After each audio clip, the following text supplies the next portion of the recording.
How to get an EHC plan for your child's dyslexia. Every child has a right to an appropriate education.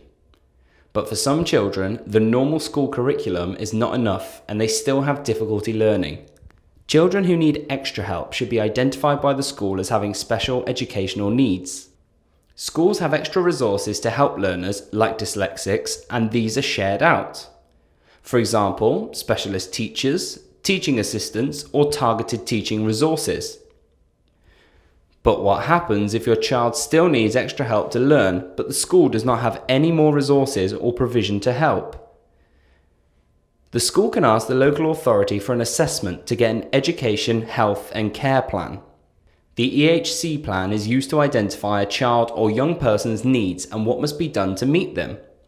The education part of the plan will give the extra provision needed to deal with your child's learning difficulty.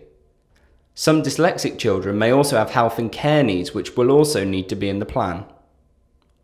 EHC plans cover a wide range of educational, health and care needs and disabilities, but for dyslexics it's the education part of the plan which is important.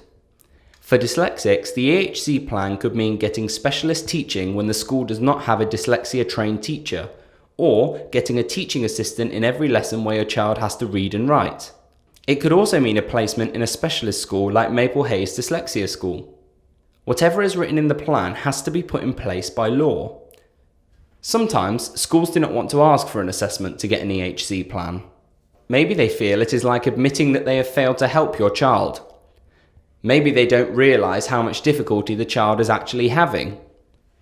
Maybe they don't realise that getting an EHC plan means extra resources from the government, not taking resources away from someone else. You as a parent can take control by talking to your child's teachers, but if this isn't proving a good solution, you can get an educational psychologist to do a test and write a report to show how much your child needs help. With that, you can write to the local education authority and ask them to start the assessment for an EHC plan. You must ask for the statutory assessment for the EHC plan to make this happen.